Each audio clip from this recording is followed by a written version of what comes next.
जय हिंद प्यारे दोस्तों। मैं शुभ आपका बालाजी बड़ी। तो चलिए शुरू करते हैं आज का लेक्चर। आज का लेक्चर हम लोग जो ह्यूमन फिजियोलॉजी है, ह्यूमन फिजियोलॉजी ह्यूमन फिजियोलॉजी के डिसऑर्डर्स के बारे में डिस्कशन करेंगे। डिसऑर्डर्स डिजीज़ के बारे में डिस्कस करेंगे वन बाई वन, एक एक चैप्टर करते हुए इनको समझेंगे। तो चलिए शुरू करते हैं।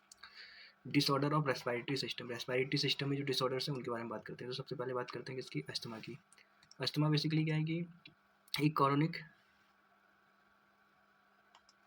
Asthma is a difficulty in breathing causing wheezing due to inflammation of bronchi and bronchioles। बोल रहा है जो अस्थमा होता है इसमें क्या होता है, इसमें डिफिकल्टी होती है, सांस लेने में डिफिकल्टी होती है और wheezing जैसा साउंड आता है और इसमें इन्फ्लोमेशन हो जाता है कहाँ पे, ब्रोंकाई और ब्रोंक्यूल्स में, जिस वजह से सांस लेने में दिक्कत आती है। इसे क्या कहते हैं, अस्थमा कहते हैं।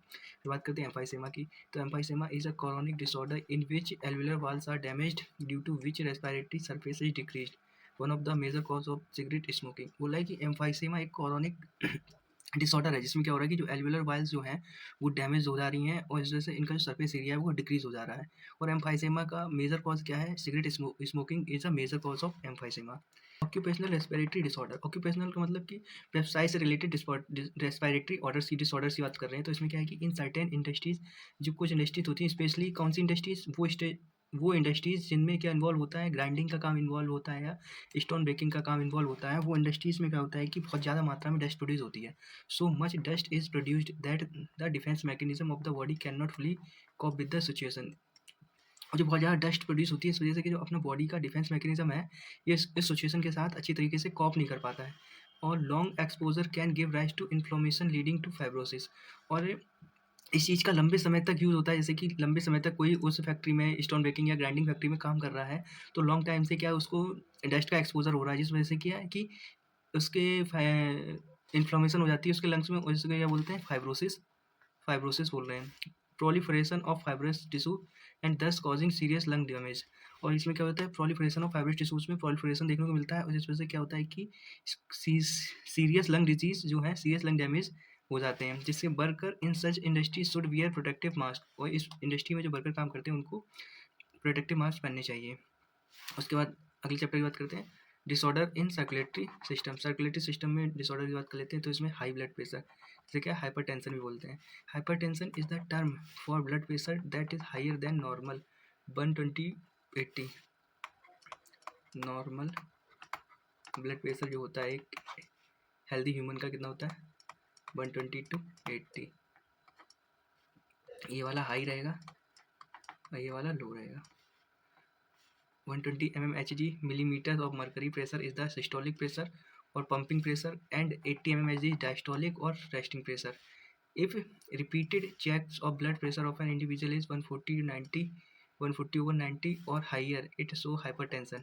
अब बोल रहा है किसी इंडिविजुअल है या किसी ह्यूमन बीइंग में अगर जो ब्लड प्रेशर है 140/90 आ रहा है तो इसका मतलब क्या है कि उसका हाई भी ब्लड प्रेशर है और इससे क्या होगा कि हाइपरटेंशन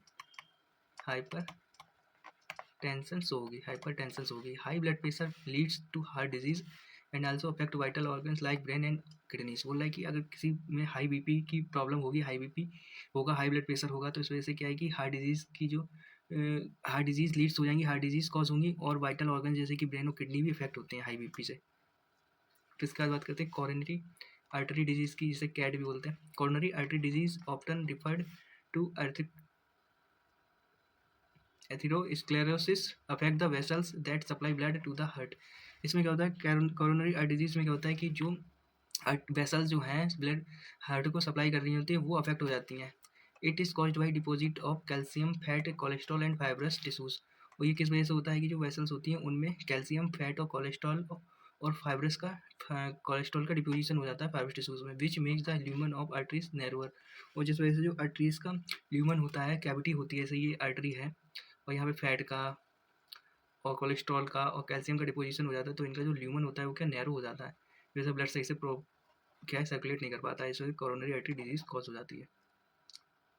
कोरोनरी आर्टरी डिजीज में क्या होता है, जो आर्टरी होती है इसके अंदर कैल्शियम का, फैट का और कोलेस्ट्रॉल का डिपोजिशन हो जाता है, जिससे कि इसका जो ल्यूमन होता है वो क्या नैरोअर हो जाता है और इससे क्या है कि कोरोनरी आर्टरी डिजीज कॉज हो जाती है, मतलब ब्लड का सप्लाई अच्छी तरीके से नहीं हो पाता है।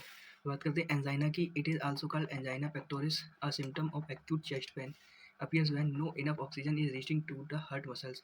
इसमें क्या होता है एंजाइना में, एंजाइना पेक्टोरिस से, इसको एंजाइना पेक्टोरिस भी बोलते हैं। और इसमें क्या होता है कि इसमें एक्यूट चेस्ट पेन होता है, और ये कब होता है कि जो हार्ट मसल्स हैं उनको इनफ मतलब पूरी मात्रा में ऑक्सीजन नहीं पहुंच पा रही, जिस वजह से क्या है एक्यूट चेस्ट पेन होता है। Angina angina can occur in men and women of any age but it is more common among the middle aged and elderly। बोल रहे हैं कि एंजाइना जो है वो मैन एंड वुमेन दोनों में किसी भी एज में हो सकता है, बट बहुत ही ज़्यादा कॉमन है कहाँ, मिडिल एज और एल्डरली जो एज होती है उसमें ये बहुत ज़्यादा कॉमन रहता है। It occurs due to condition that affect the blood flow. और ये कब क्यों होता है, ये होता है जो ब्लड की फ्लो की कंडीशन होती है वो जब अफेक्ट होती है तो एंजाइना कॉज होता है। इसमें एक्यूट चेस्ट पेन होता है। एक्यूट चेस्ट पेन क्या होता है कि जो हार्ट की मसल्स होती हैं, फेलियर की बात करते हैं। Heart failure means the state of heart when it is not pumping blood effectively enough to meet the needs of the body. बोल रहा है कि हार्ट फेलियर का मीनिंग है कि जो हार्ट है वो ब्लड को इफेक्टिवली जितनी बॉडी की नीड है उस हिसाब से पंप नहीं कर पा रहा है, और इसको क्या बोलेंगे, हार्ट फेलियर बोलेंगे। It is sometimes called congestive heart failure. और इसको कुछ टाइम पे क्या बोलेंगे, कंजेस्टिव हार्ट फेलियर भी बोलेंगे। कब, जब जो हार्ट है बॉडी की नीड के हिसाब से ब्लड को पंप नहीं कर पा रहा है। Because congestion of the lungs is one of the main symptoms of this disease. मतलब कि जो हार्ट है वो कंजेस्टिव हार्ट फेलियर जो हो रहा है वो क्यों हो रहा है, क्योंकि जो लंग्स हैं वो उनका कंजेशन हो जा रहा है, और जिस वजह से हार्ट फेलियर का सिम्टम्स आ रहा है। Heart failure is not the same as cardiac arrest. Heart failure जो है वो कार्डियक अरेस्ट की तरह सेम नहीं है। क्यों, क्योंकि when the heart stop beating, cardiac arrest का मतलब है, कार्डियक अरेस्ट इसका मतलब है कि जो हार्ट है स्टॉप बीटिंग, मतलब हार्ट धड़कना बंद हो गया, स्टॉप बीटिंग। जबकि हार्ट फेलियर का मतलब क्या है, हार्ट फेलियर का मतलब है कि नॉट पंपिंग ब्लड इफेक्टिवली, और heart attack when the heart muscle suddenly damage bye इनएडिक्वेट blood supply. और हार्ट अटैक का मतलब क्या है, हार्ट अटैक इसका मतलब है कि जो हार्ट है उस उसकी मसल जो है डैमेज कर जाती है इनएडिक्वेट ब्लड सप्लाई की वजह से।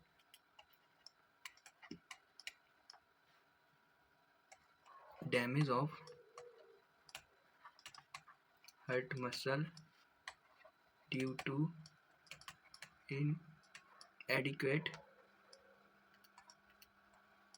inadequate blood supply।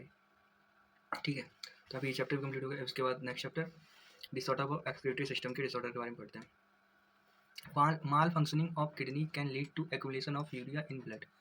बोले कि माल फंक्शनिंग ऑफ किडनी की वजह से क्या होगा कि यूरिया का जो एक्युमुलेशन है ब्लड में हो जाएगा, जिस वजह से क्या होगा, इस कंडीशन को क्या बोलेंगे, यूरीमिया बोलेंगे।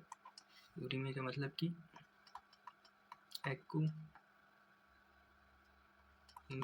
accumulation of urea in blood called uremia, which is highly harmful and may lead to kidney failure। ये क्या बहुत ही हार्मफुल होती है और इस वजह से किडनी फेलियर भी हो सकता है। In such patient urea can be remove by a process called haemodialysis. और इस टाइप के पेशेंट में क्या होता है कि जो यूरिया उसको रिमूव करने के लिए क्या हीमोडायलिसिस करते हैं।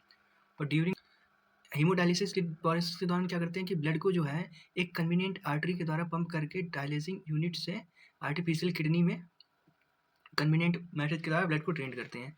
Blood drained from a convenient artery is pumped into dialysing unit after adding an anticoagulant like एफेरिन।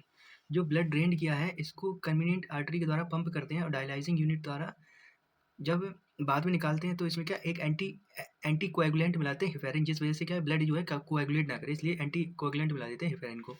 The unit contains a coiled cellophane tube surrounded by a fluid dialysing fluid having the same composition as that of plasma except the nitrogenous wastage।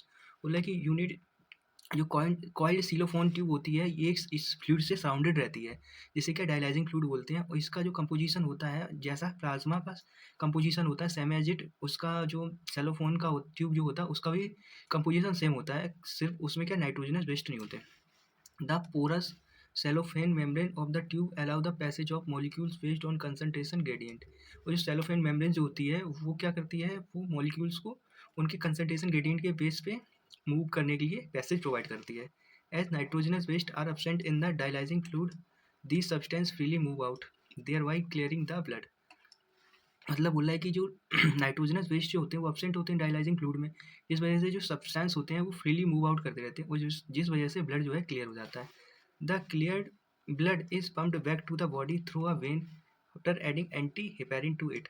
बोला है कि जैसे ही जो blood जो है clear हो जाता है तो इसको वापस से पंप बैक करते हैं। इस टाइम जब वेन में पंप बैक करते हैं ब्लड को तो उसमें एंटी हेपेरिन को ऐड कर देते हैं, जिस वजह से जो एंटी कोएगुलेंट मिलाया था वो वापस से ब्लड को एंटी हेपेरिन से कोएगुलेट कर देगा। This method is a boon for thousands of uremic patient all over the world. बोला है कि ये मेथड जो है थाउजेंड्स ऑफ यूरेमिक पेशेंट के लिए एक वरदान की तरह साबित हुआ पूरी दुनिया।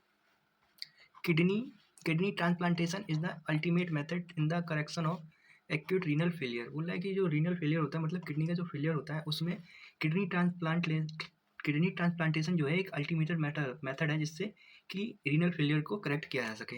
अब functioning kidney is used in transplantation from a donor preferably a close relative to minimize its chance of rejection by immune system of the host।